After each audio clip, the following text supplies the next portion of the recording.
Okay. Hello. Hello, everybody. Wow. This is our weekly CPI meeting, LA. Yes, exactly. And as usual, we like to record morning messages, or inspirational messages, or video vlogs, whatever you want to call it. Right? Doesn't matter at this point. Yeah, it's try to the organization and make sure, hopefully, that more of you are encouraged to do some of these videos. It could be about any little thing. Right now, we were discussing the confirmation of RFK and Tulsi Gabbard into the Director of National Intelligence and the Director of the Health and Human Services. Health and Human Services. Yeah, so it's something that's going to be better.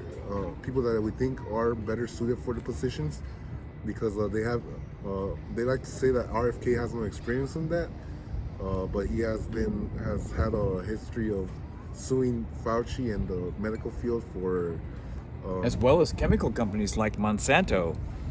And yeah, it's like, and there was, during the hearings, Schumer was complaining that how did someone that has not had a position in the pharmaceuticals is going to be leading it. So it's kind of like gives the game away that they only want people that come from pharmaceuticals to have that position. So it's a great thing that Kennedy's in there, because he's not subservient to those pharmaceuticals, and since he has fought them in the past, he's going to have a motive and incentive to actually make sure that vaccines are properly investigated and they go through those safety standards, so they could be given out and not just be given out without testing. Like I mentioned earlier on the lawsuit that he did against Fauci, he basically made Fauci confirm that there's no record of studies pre-licensing of pharmaceutical products, at least the ones that Kennedy and another attorney, Aaron Siri, were questioning him about, which he said there were. As it turned out, after they sued him, there weren't any. It's on record, 2016. This is long before COVID. Anyway, that's just one example. I mean, he has he's sued. I know Pfizer. He's sued maybe some other drug companies too on other types of drugs. This is not just about the COVID-19 vaccine. It's a lot of different things. Plus Monsanto, he's got an environmental record that is incredible. He's that's his legacy. Yeah. Right. So and he didn't even really address the issue of vaccines until housewives came to him in the early 90s, after all these vaccines were put on the children's schedules in the late 80s. So he wasn't even really thinking about that. Even when it came to his own kids, he didn't really realize until these housewives came to him with all this research that they'd already gathered, because these mothers had questions about why are these changes happening in their kids. And some people came to the conclusion, well, we should at least consider what it might be that changed in the late 80s.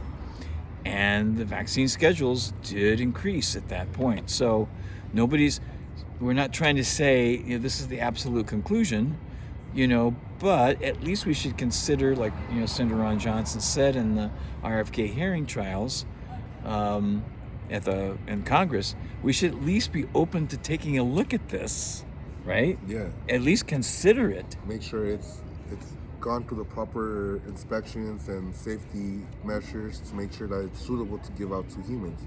Yeah, exactly.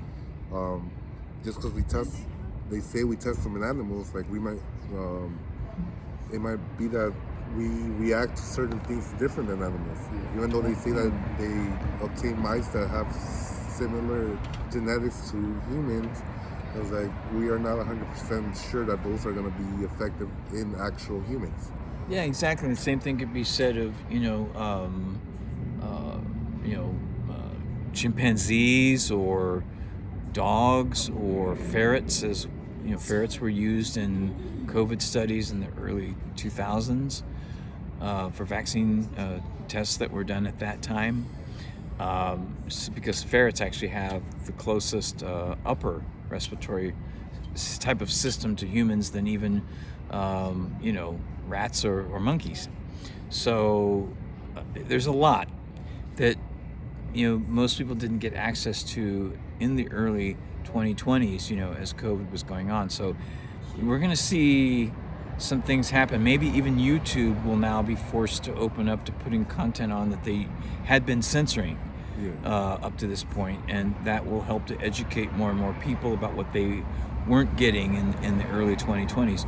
So this is I'm not saying everything's 100% better, but it's definitely an improvement from what we've had before. Whether it's misdirected or not at all, we have something to start with now to at least get the conversation going.